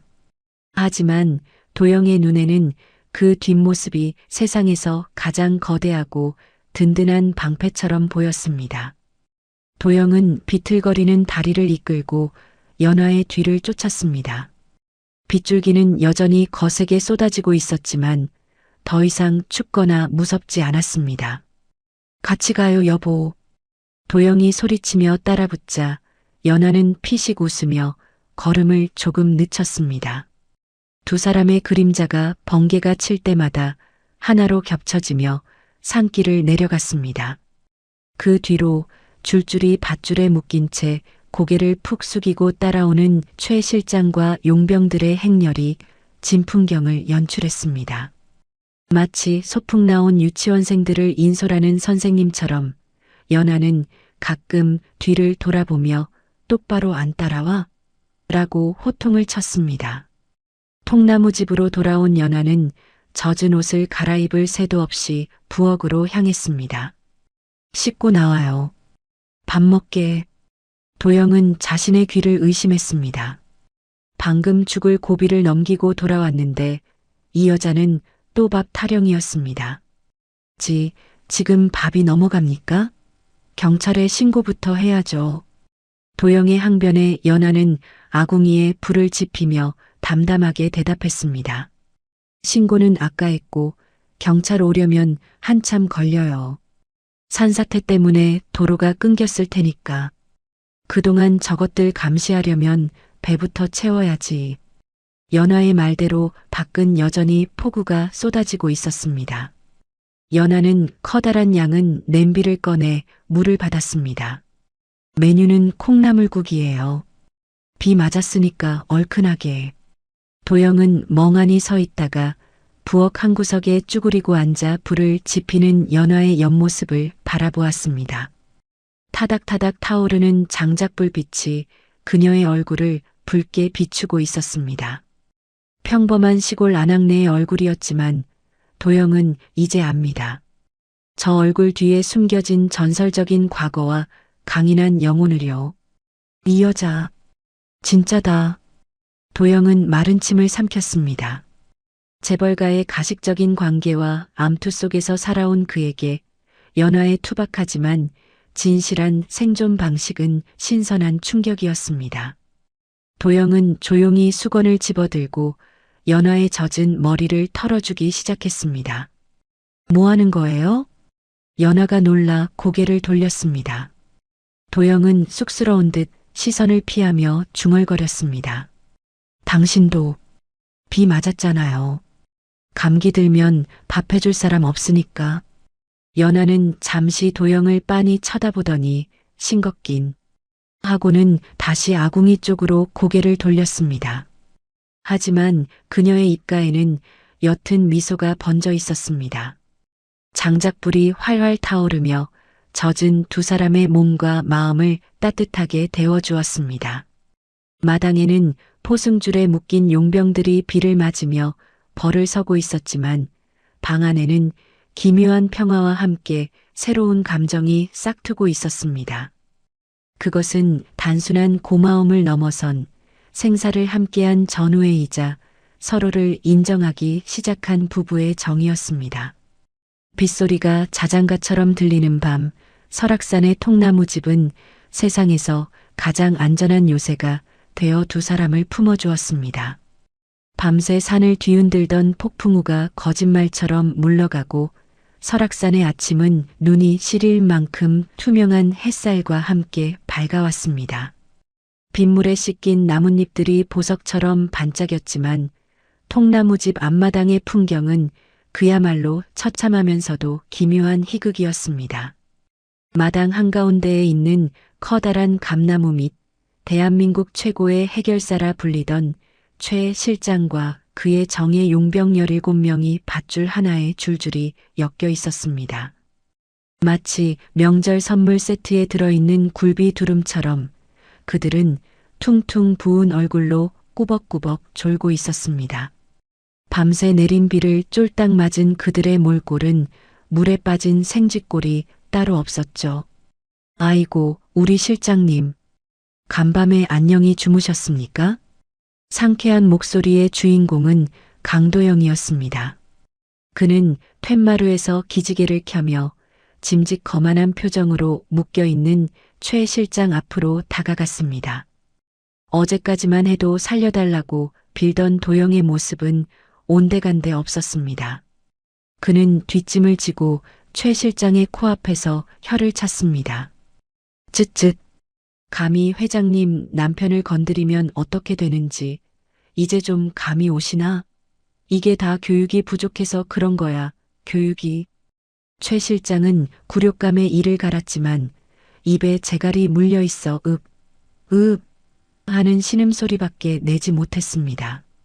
도영은 그런 최 실장의 이마를 손가락으로 톡 밀며 소심한 복수를 즐겼습니다. 어허, 어디서 눈을 부라려? 확 호미로 다스려 줄까 보다. 호미라는 단어가 나오자마자 용병들이 파블로프의 개처럼 움찔하며 어깨를 움츠렸습니다. 그만큼 어젯밤의 기억은 그들에게 씻을 수 없는 공포로 각인되어 있었던 것입니다. 그때 툇마루 한쪽에서 경쾌한 기계음이 들려왔습니다. 탁, 타닥, 탁. 박연아였습니다. 그녀는 아침 햇살 아래 앉아 쌀집 계산기를 두드리고 있었습니다. 그녀의 앞에는 용병들의 주머니에서 압수한 지갑들이 수북하게 쌓여 있었습니다. 연화의 손놀림은 어젯밤 호미를 휘두를 때만큼이나 빠르고 정확했습니다. 현관문 수리비 50만 원, 마루 니스칠 벗겨진 거 30만 원, 내 정신적 피해 보상금 200만 원. 연하는 계산기 액정을 확인하며 고개를 끄덕였습니다. 그리고 지갑에서 젖은 5만 원권 지폐들을 거침없이 꺼내 햇볕에 말리기 시작했습니다. 최 실장이 억울하다는 듯 웅얼거리자 연하가 싸늘한 눈빛으로 그를 쏘아봤습니다. 왜요? 억울해요? 당신들이 밟아 으깬 내 10년 묵은 더덕값은 아직 청구도 안 했어. 그거 합치면 당신들 장기라도 팔아야 할 판이니까 조용히 해요. 더덕 이야기가 나오자 마자당에는 다시금 숙연한 정적이 흘렀습니다. 연하는 계산을 마치고 도영에게 턱짓을 했습니다. 거기서 폼 잡지 말고 부엌으로 와요. 밥값 해야죠. 도영은 군말 없이 네, 알겠습니다, 여보님. 하고 우렁차게 대답하며 부엌으로 뛰어갔습니다. 그 뒷모습은 천하의 재벌 3세가 아니라 아내 말 잘 듣는 착실한 셔터맨 그 자체였습니다. 잠시 후 구수한 냄새가 마당에 퍼졌습니다. 도영은 꽃무늬 앞치마를 두르고 김이 모락모락 나는 쟁반을 들고 나왔습니다. 메뉴는 어젯밤 연하가 예고했던 얼큰한 콩나물국과 고봉밥이었습니다. 자, 드십시오. 제 손맛이 들어간 국입니다. 도영이 밥상을 툇마루에 차리자 연하가 수저를 들었습니다. 도영은 쭈뼛거리며 연하의 눈치를 살폈습니다. 간은 맞으실지 모르겠네요. 연하는 국물을 한 숟가락 떠서 맛을 보았습니다. 미간을 살짝 찌푸리던 그녀가 무심하게 말했습니다. 먹을만하네. 콩나물 대가리 다듬는 솜씨가 제법이야. 나중에 망하면 식당이나 차려요. 그것은 연하식의 최고의 칭찬이었습니다. 도영의 얼굴에 한바구음이 피어올랐습니다. 그는 밥을 먹는 연하 옆에 다소곳이 앉아 어젯밤 목격한 그녀의 무용담을 떠올리며 존경의 눈빛을 보냈습니다. 식사가 끝난 후 분위기는 다시 진지해졌습니다. 연하는 숭늉을 마시며 마당에 묶인 최 실장에게 다가갔습니다. 그녀는 최 실장의 입에 물려있던 재갈을 풀어주었습니다. 푸아, 이보세요. 이거 불법 감금이야. 당장 풀어줘. 최 실장이 숨을 몰아쉬며 소리쳤지만 연하는 들은 척도 하지 않고 호미를 집어들었습니다. 그리고 주머니에서 작은 숫돌을 꺼냈습니다. 슥, 슥. 아침에 고요한 공기를 가르는 숫돌 가는 소리가 최 실장의 심장을 옥죄어 왔습니다. 연하는 호미나를 햇빛에 비춰보며 나직이 물었습니다. 장여사 비자금 장부, 그리고 당신들이 작업한 범죄 증거들, 어디다 뒀어? 최 실장은 짐짓 모른 척하며 고개를 돌렸습니다. 무슨 소리야? 난 몰라. 우린 그냥 심부름만. 슥, 챙? 연하가 호미로 최 실장의 귓가에 있는 나무 기둥을 찍었습니다. 호미날이 귀를 스치고 지나가며 머리카락 몇 가닥이 잘려나갔습니다. 최 실장은 비명을 지르며 몸을 떨었습니다. 시간 없어. 경찰 오기 전에 내가 먼저 묻어버리는 수가 있어. 이 넓은 산에 걸음될 곳은 많거든. 연하의 목소리에는 한치의 거짓도 없었습니다.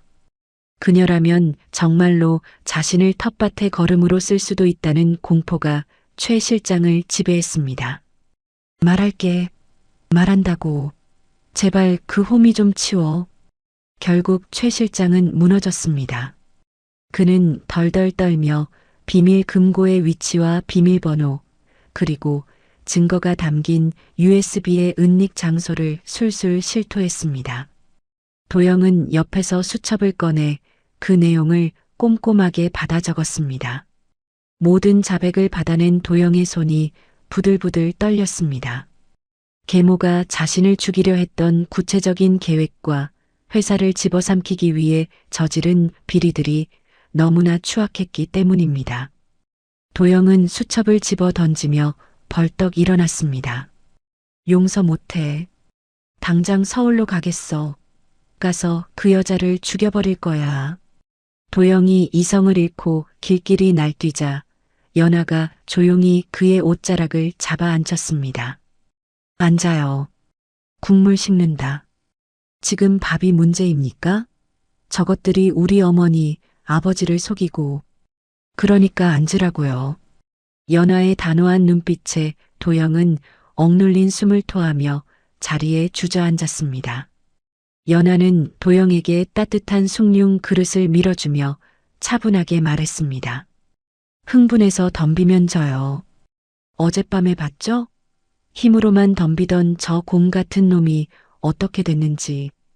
연아는 마당에 쓰러져 있는 곰을 가리켰습니다. 복수는 뜨겁게 하는 게 아니라 차갑게 식혀서 하는 거예요. 그리고 직접적인 복수는 당신 힘으로 해요. 나는 내 집 지킨 밥값만 한 거니까. 연아는 철저하게 선을 그었습니다. 그녀는 도영의 싸움을 대신해주는 해결사가 아니라 도영이 스스로 싸울 수 있도록 돕는 조력자임을 명확히 한 것입니다. 도영은 숭늉을 들이켜며 뜨거워진 머리를 식혔습니다. 연아의 말이 맞았습니다. 계모를 무너뜨리는 것은 호미가 아니라 도영 자신의 경영 능력과 법의 심판이어야 했습니다.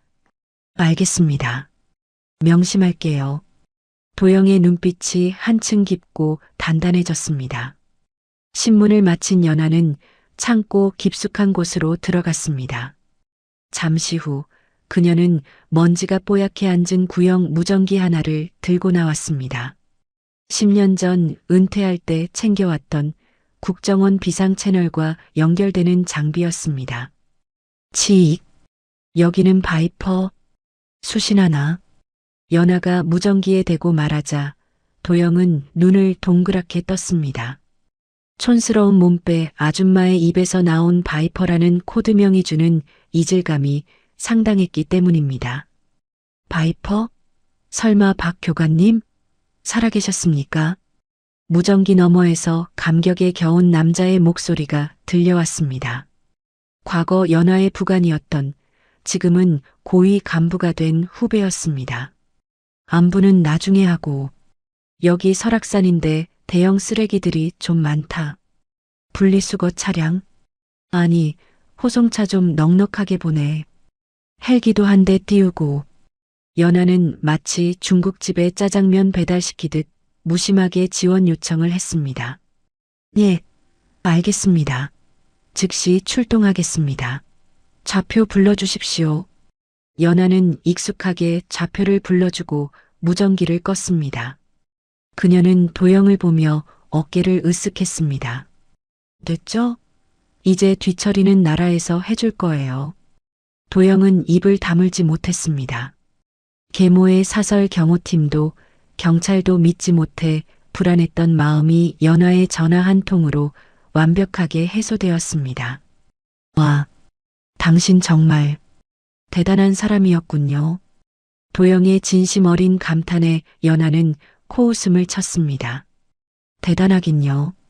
그냥 호미질 좋아하는 아줌마지. 연화는 다시 밭으로 나갈 채비를 했습니다. 호미를 허리춤에 차고 엉덩이에 흙 묻은 깔개를 매달았습니다. 경찰 올 때까지 저놈들 감시나 잘해요. 난 밭에 가볼 테니까. 어제 망가진 더덕밥 복구하려면 오늘 하루도 다 갔네. 연아는 굴비처럼 엮인 용병들을 배경으로 유유히 밭으로 향했습니다. 도영은 멀어지는 그녀의 구부정한 등을 바라보며 가슴속에서 뜨거운 무언가가 벅차오르는 것을 느꼈습니다.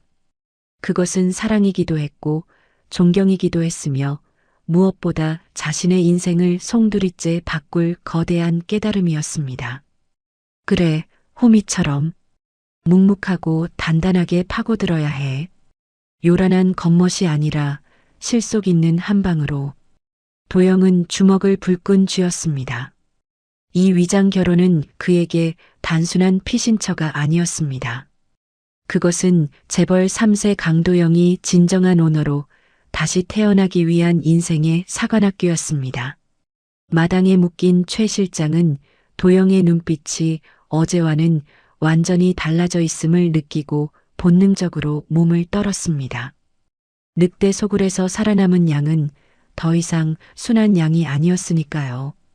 설악산의 고요를 깨뜨리는 굉음이 울려 퍼진 건 연하가 무전을 보낸 지 정확히 1시간 뒤였습니다. 프로펠러가 일으키는 거센 바람에 마당의 감나무 잎들이 미친 듯이 춤을 추었고 흙먼지가 자욱하게 피어올랐죠.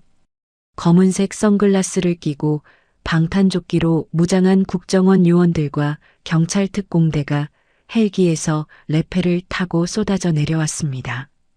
그 모습은 마치 할리우드 액션 영화의 한 장면 같았습니다. 하지만 그 비장한 등장 끝에 마주한 현실은 몸빼 바지를 입고 호미질을 하는 뽀글머리 아줌마와 마당에 굴비처럼 엮여 꾸벅꾸벅 졸고 있는 용병들이었죠. 현장에 도착한 특수팀 팀장은 선글라스를 벗으며 당혹스러운 표정을 감추지 못했습니다.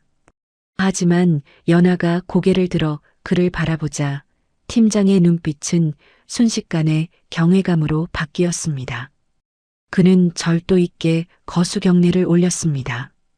충성, 선배님 지원 요청받고 출동했습니다. 늦어서 죄송합니다. 연하는 홈이 든 손을 대충 휘저으며 인사를 받았습니다. 충성은 무슨, 동네 시끄럽게 하지 말고 저 쓰레기들이나 빨리 치워. 분리수거 확실하게 하고. 예, 알겠습니다. 팀장의 지시에 따라 요원들이 일사불란하게 움직였습니다.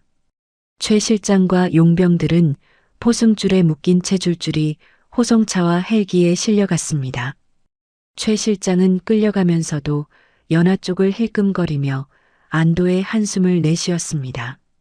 차라리 감옥에 가는 편이 저 무시무시한 호미 앞보다는 안전하다고 느꼈기 때문이겠죠. 도영은 툇마루 기둥에 기대어 그 광경을 지켜보았습니다. 대한민국 최고의 공권력이 시골 아줌마의 말 한마디에 움직이는 모습, 그리고 사적인 복수가 아닌 합법적인 절차로 악당들이 심판받는 과정. 그것은 도영이 그동안 재벌가에서 보아왔던 음습한 청탁이나 뒷거래와는 차원이 다른 투명하고 강력한 정의였습니다. 힘이란 건 저렇게 쓰는 거구나. 도영의 가슴 속에 묵직한 깨달음이 자리 잡았습니다. 사건이 정리된 후에도 도영은 바로 서울로 떠나지 않았습니다. 아니, 떠날 수가 없었습니다. 연하가 망가진 텃밭 다 복구해 놓고 가라며 엄포를 놓았기 때문이죠. 그때부터 도영의 진정한 산골 수행이 시작되었습니다. 도영은 매일 새벽 4시에 일어나 연하와 함께 산을 탔습니다. 처음에는 숨이 턱턱 막혀 죽을 것 같았지만 일주일이 지나고 2주일이 지나자 그의 다리에는 단단한 알이 배기 시작했습니다. 명품 수트 대신 헐렁한 몸빼 바지를 입고 넥타이 대신 수건을 목에 두른 채 하루 종일 밭을 갈았습니다. 그의 하얗고 고운 손바닥에는 물집이 잡히고 터지기를 반복하다가 어느새 투박한 굳은 살이 훈장처럼 박였습니다. 도영은 호미질을 하며 배웠습니다. 흙은 거짓말을 하지 않는다는 것을, 그리고 한 번의 삽질로는 아무것도 얻을 수 없지만 1000번의 호미질은 황무지도 옥토로 바꾼다는 사실을 말이죠. 경영도 똑같아. 한 방에 대박 터뜨리려 하지 말고 이 박고랑처럼 꾸준하게 파고들어. 그게 진짜 힘이야. 연하가 새참으로 나온 감자를 건네며 무심하게 던진 말은 어떤 경영대학원의 강의보다 도영의 가슴에 깊이 박혔습니다. 그렇게 한 달이라는 시간이 흘렀습니다. 이제 도영이 떠나야 할 시간이 다가왔습니다. 계절은 어느덧 가을의 문턱을 넘고 있었고 산바람에는 제법 서늘한 기운이 실려왔습니다. 떠나기 전날 도영은 읍내 장터에 다녀왔습니다. 그는 대장간에 들러 특별 주문 제작한 물건을 품에 안고 돌아왔습니다. 최고급 강철을 두드려 만들고 손잡이에는 오칠까지 한 그야말로 명품 홈이었습니다. 저녁 밥상머리에서 도영은 비장한 표정으로 호미를 내밀었습니다. 여보, 아니, 연아 씨, 이거 선물입니다. 내 목숨 구해준 값에 비하면 보잘것없지만 그래도 내 마음입니다. 연아는 도영이 내민 번쩍거리는 호미를 물끄러미 바라보았습니다. 그리고는 피식 웃으며 호미를 밀어냈습니다. 됐어요. 호미는 손에 익은 게 최고야. 저런 건 겉멋만 들어서 흙이 잘 안 파져. 아니, 그래도 이게 장인이 만든. 가져가서 사모님.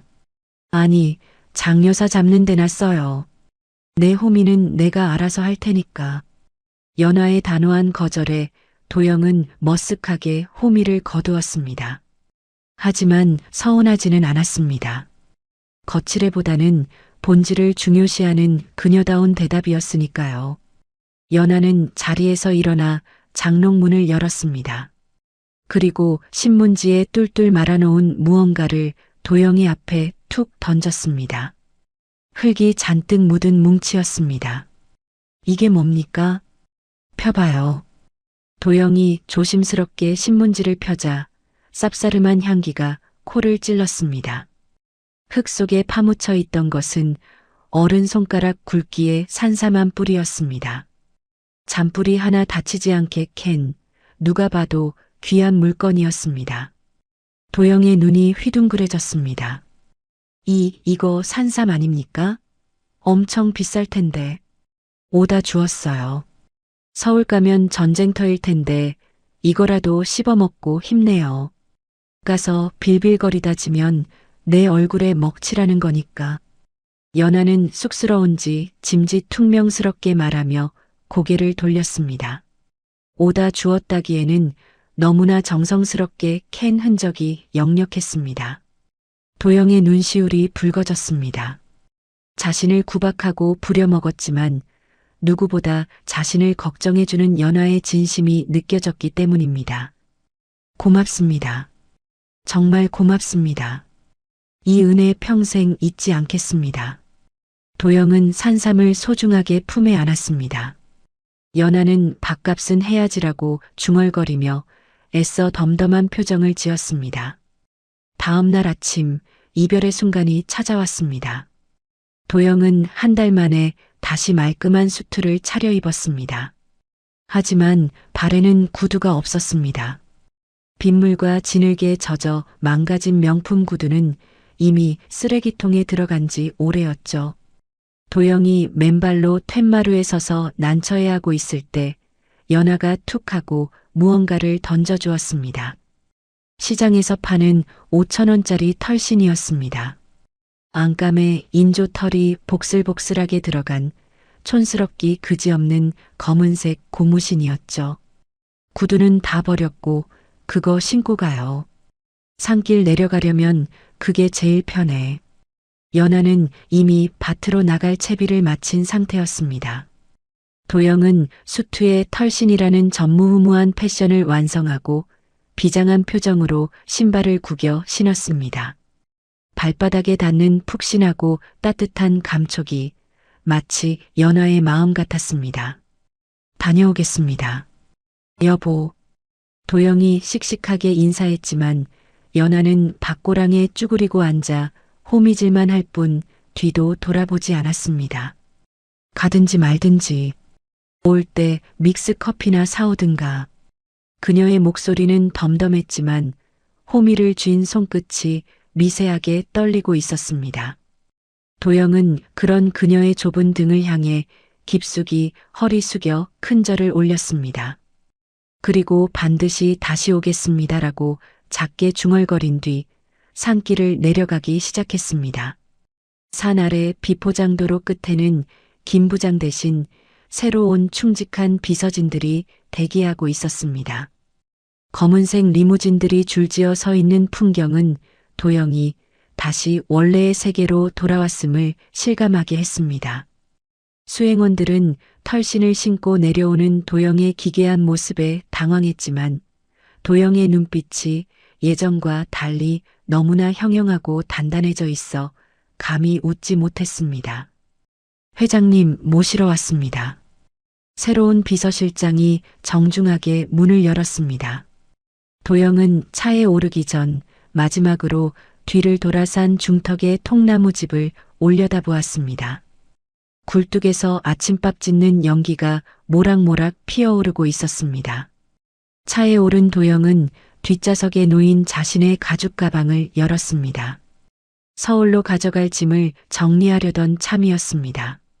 그런데 가방 안쪽 주머니에 낯선 서류 봉투가 들어 있었습니다. 이게 뭐지? 도영은 의아한 표정으로 봉투를 열었습니다. 안에는 최 실장이 자백했던 비자금 장부 원본과 범죄 증거가 담긴 USB가 들어 있었습니다. 그리고 그 위에 꼬깃꼬깃하게 접힌 쪽지 하나가 놓여 있었습니다. 도영은 떨리는 손으로 쪽지를 펼쳤습니다. 삐뚤빼뚤한 글씨체, 연하가 쓴 것이 분명했습니다. 이혼 서류는 도장 안 찍었다. 밥값 다 갚으려면 아직 멀었으니까. 나중에 이자 쳐서 받을 거니까 도망갈 생각 마라. 집주인. 이혼 보류 통보서였습니다. 겉으로는 빚핑계를 대고 있지만 사실상 살아서 다시 돌아오라는 연하식의 투박한 고백이나 다름없었습니다. 도영의 입가에 픽하고 웃음이 터지더니 이내 눈물이 주룩주룩 흘러내렸습니다. 그는 쪽지를 가슴에 품고 털신을 신은 발을 동동 구르며 소리내어 웃었습니다. 하하, 아, 진짜 이 여자. 끝까지 사람을 들었다 놨다 하네. 도영은 운전석의 비서에게 단호한 목소리로 지시했습니다. 출발해. 태성그룹 본사로. 아주 박살을 내러 간다. 리무진이 부드럽게 출발했습니다. 도영은 창밖으로 스쳐 지나가는 설악산의 풍경을 눈에 담았습니다. 지옥이었지만 천국이었고 감옥이었지만 학교였던 그곳.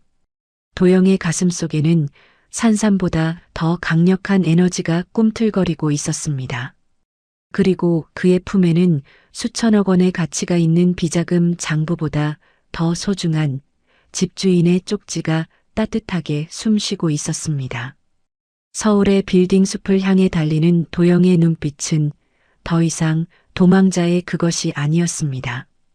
그것은 밭을 갈아엎을 준비를 마친 노련한 농부의 눈빛이었습니다.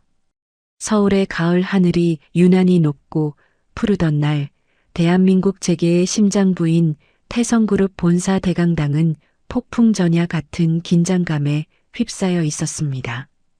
오늘은 태성그룹의 임시 주주총회가 열리는 날이자 실종된 강도영 상무의 부재를 틈타 그의 계모장 여사가 그룹 회장직에 오르는 대관식이 예정된 날이었습니다. 단상 위에 선 장 여사는 화려한 자수가 놓인 정장을 입고 승자의 여유로운 미소를 짓고 있었습니다. 그녀는 마이크를 잡고 우아하게 입을 열었습니다. 존경하는 주주 여러분, 불의의 사고로 떠난 제 아들 강도영 상무의 유지를 받들어 제가 이 위기에 태성그룹을 이끌어가고자 합니다. 슬픔은 크지만 회사를 위해 장 여사가 거짓된 눈물을 훔치는 연기를 하며 청중의 감성을 자극하려던 찰나였습니다. 굳게 닫혀있던 대강당의 육중한 문이 쾅 하는 소리와 함께 활짝 열렸습니다. 그 유지, 내가 직접 받들 테니 어머니는 내려오시죠. 수백 명의 주주와 기자들의 시선이 일제히 입구로 쏠렸습니다. 카메라 플래시가 번개처럼 터지며 장내를 하얗게 뒤덮었습니다. 그 빛 속에서 뚜벅뚜벅 걸어 들어오는 남자, 죽은 줄 알았던 강도영이었습니다. 하지만 사람들이 기억하던 예전의 유약하고 창백한 도영이 아니었습니다. 구릿빛으로 건강하게 그을린 피부, 험한 산을 타며 다져진 단단한 어깨, 그리고 무엇보다 눈빛이 달라져 있었습니다. 야생에서 살아남은 맹수의 눈빛이 그에게서 번뜩이고 있었습니다. 장 여사의 얼굴이 사색이 되어 굳어졌습니다. 또 도영아, 네가 어떻게 해? 도영은 단상 위로 성큼성큼 걸어 올라갔습니다. 경호원들이 제지하려 했지만 도영의 기세에 눌려 주춤거릴 뿐이었습니다. 도영은 장 여사의 코앞까지 다가가 품 안에서 낡은 USB 하나를 꺼내 들어 보였습니다. 설악산에서 연하가 챙겨준 바로 그 결정적인 증거였습니다. 이 안에 어머니가 최 실장을 사주해 저를 생매장하려 했던 통화 녹음, 그리고 지난 10년 동안 페이퍼 컴퍼니를 통해 빼돌린 비자금 장부가 고스란히 들어 있습니다. 도영의 목소리는 마이크를 타고 강당 전체에 쩌렁쩌렁하게 울렸습니다. 장내는 충격에 빠져 웅성거림으로 가득 찼습니다. 거짓말이다. 조작이야. 저 아이가 실종되더니 미쳐서 돌아온 거야. 끌어내. 장 여사가 악을 쓰며 발악했습니다. 하지만 도영은 눈 하나 깜짝하지 않고 대형 스크린을 향해 손짓했습니다. 틀어.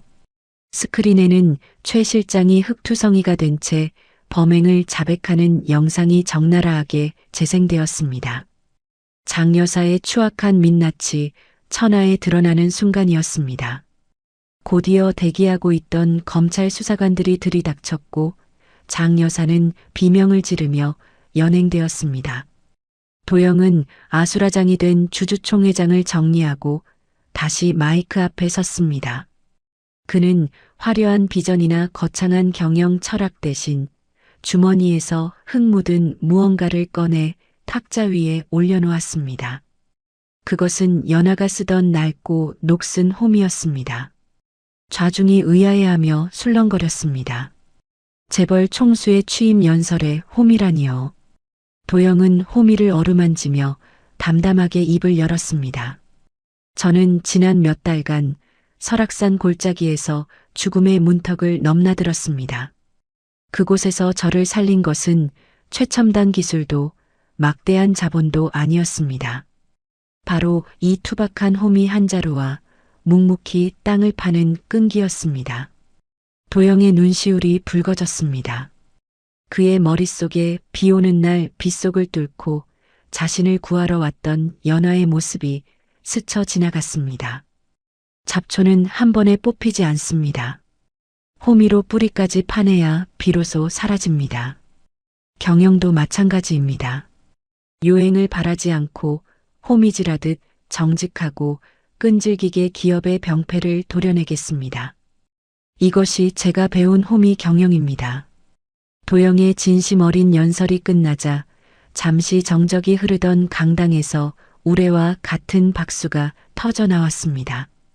그것은 단순한 환호가 아닌 시련을 딛고 일어선 진짜 리더를 향한 존경의 박수였습니다. 그로부터 6개월이라는 시간이 흘렀습니다. 계절은 돌고 돌아 다시 따스한 봄이 찾아왔습니다. 태성그룹은 도영의 혁신적인 경영 아래 빠르게 안정을 되찾았고 그의 호미 경영론은 서점가 베스트셀러에 오를 만큼 사회적 신드롬을 일으키고 있었죠. 서울의 야경이 한눈에 내려다 보이는 태성그룹 회장실. 최고급 가죽 의자에 앉아 결제 서류를 검토하던 도영이 펜을 탁 내려놓았습니다. 그는 창밖의 화려한 불빛을 바라보며 깊은 한숨을 내쉬었습니다. 에휴, 콩나물국 먹고 싶다. 사내 진미가 넘쳐나는 회장님의 점심 메뉴는 늘 불만족스러웠습니다. 최고급 호텔 셰프가 만든 스테이크보다 연하가 뚝배기에 끓여주던 투박한 된장찌개와 콩나물국이 미치도록 그리웠기 때문입니다. 도영은 책상 한쪽에 고이 모셔둔 낡은 검은색 털신을 바라보았습니다. 서울로 돌아오던 날 신고 왔던 그 신발이었습니다. 도영의 입가에 피식 웃음이 번졌습니다. 비서실장, 도영이 인터폰을 눌렀습니다. 네, 회장님. 주말 일정 싹 다 비워. 나 출장 간다. 출장이요? 해외 일정도 없으신데 어디로? 강원도. 아주 중요한 채무 관계를 정산하러 가야 해. 도영은 서류 가방 대신 낡은 배낭을 챙겼습니다. 그리고 그 안에는 명품 지갑 대신 노란색 믹스 커피 박스를 가득 채워 넣었습니다. 다음 날 새벽 도영은 수행원도 없이 홀로 소형 SUV를 몰고 서울을 빠져나갔습니다. 꽉 막힌 도심을 벗어나 설악산의 웅장한 능선이 보이기 시작하자 도영의 심장이 10년 묵은 더덕을 발견한 신만이처럼 두근거리기 시작했습니다. 차는 더 이상 올라갈 수 없는 산길 입구에 멈춰 섰습니다. 도영은 차에서 내려 구두를 벗어 던지고 챙겨온 검은색 털신으로 갈아 신었습니다. 흙을 밟는 푹신한 감촉이 발바닥을 타고 전해져 오자 비로소 집에 돌아온 듯한 안도감이 밀려왔습니다. 도영은 믹스 커피 박스를 어깨에 둘러매고 산길을 오르기 시작했습니다. 숨이 턱끝까지 차오르고 땀이 비 오듯 쏟아졌지만 그의 발걸음은 그 어느 때보다 가벼웠습니다. 1시간쯤 올랐을까 드디어 익숙한 풍경이 눈에 들어왔습니다. 잡초가 무성했던 폐가는 이제 제법 번듯한 텃밭을 갖춘 아늑한 보금자리로 변해 있었습니다. 굴뚝에서는 하얀 연기가 모락모락 피어오르고 있었고 텃밭 한가운데에는 낯익은 뽀글머리 파마를 한 여자가 쭈그리고 앉아 열심히 호미질을 하고 있었습니다. 박연아였습니다. 그녀의 굽은 등은 6개월 전과 조금도 변하지 않았습니다. 마치 시간이 멈춘 듯 그녀는 여전히 흙과 씨름하며 묵묵히 자신의 삶을 일구고 있었습니다. 도영은 숨을 고르며 밭두렁에 섰습니다. 이봐요, 집주인 양반. 밥값 받으러 온 사람한테 물도 한 잔 안 줍니까? 도영의 외침에 연하의 호미질이 뚝 멈췄습니다. 그녀의 어깨가 미세하게 떨리는가 싶더니 이내 천천히 몸을 일으켰습니다. 연하가 흙 묻은 장갑으로 이마에 땀을 훔치며 뒤를 돌아보았습니다. 그녀의 눈이 도영을 발견하고 아주 잠시 놀라움으로 커졌습니다. 하지만 그녀는 곧 특유의 무심한 표정으로 돌아와 피식 웃음을 터뜨렸습니다. 밥값 하러 왔냐? 아주 떼먹고 도망간 줄 알았네.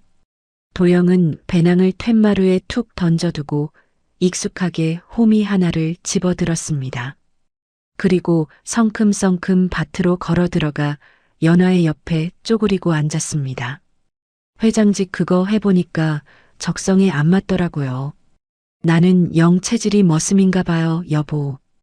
도영이 능청스럽게 말하며 밭을 갈기 시작했습니다. 그의 호미질 솜씨는 6개월의 공백이 무색할 만큼 녹슬지 않았습니다. 연하는 그런 도영을 물끄러미 바라보다가 툭 하고 어깨를 쳤습니다. 양복 바지에 흙 묻는다. 가서 옷이나 갈아입고 와. 몸빼 빨아서 개어놨으니까. 도영의 손이 멈췄습니다. 자신이 올 줄 알고 옷을 준비해뒀다는 말에 가슴이 뭉클해졌습니다. 기다렸어요? 나 시끄러워. 일손이 부족해서 그런 거야. 얼른 가서 커피나 타와.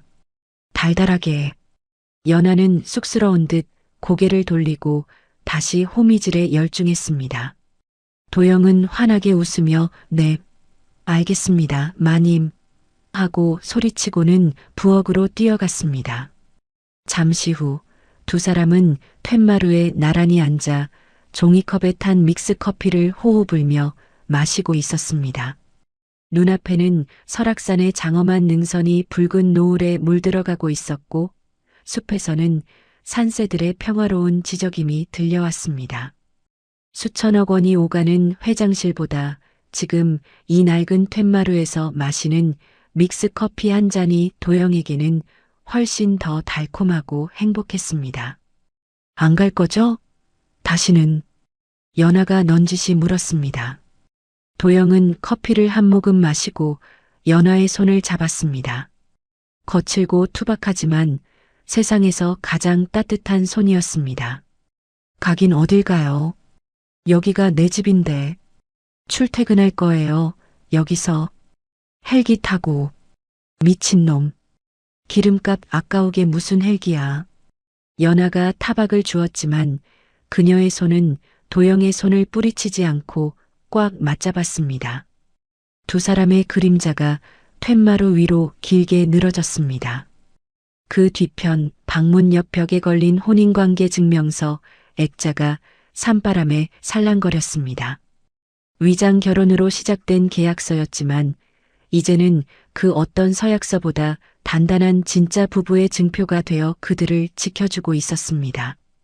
도영은 연하의 어깨에 머리를 기대며 편안하게 눈을 감았습니다. 여보, 오늘 저녁은 뭐예요? 나 더덕 구이 먹고 싶은데. 꿈깨. 10년 묵은 더덕값 다 갚으려면 아직 20년은 더 일해야 해. 아, 너무하네 진짜. 투닥거리는 두 사람의 웃음소리가 노을 진 산골짜기에 메아리 쳤습니다. 흙냄새 나는 로맨스, 호미로 일궈낸 기적 같은 사랑은 그렇게 영원히 계속될 것입니다. 해피엔딩이었습니다. 한 방을 노리는 요행보다 묵묵히 땅을 파는 호미의 끈기가 결국 가장 단단한 승리를 만든다는 것을 보여준 이야기였습니다. 우리 삶에도 때로는 억센 잡초 같은 시련이 찾아오곤 합니다. 하지만 연화와 도영이 그랬듯 포기하지 않고 매일 조금씩 자신의 삶을 정직하게 일구어 나간다면 그 어떤 황무지도 반드시 옥토로 변할 것입니다. 여러분의 성실한 하루하루가 쌓여 빛나는 결실을 맺기를 진심으로 응원합니다. 이야기를 끝까지 들어주신 분이 계시다면 잘 들었다고 댓글 하나만 남겨주세요. 감사합니다.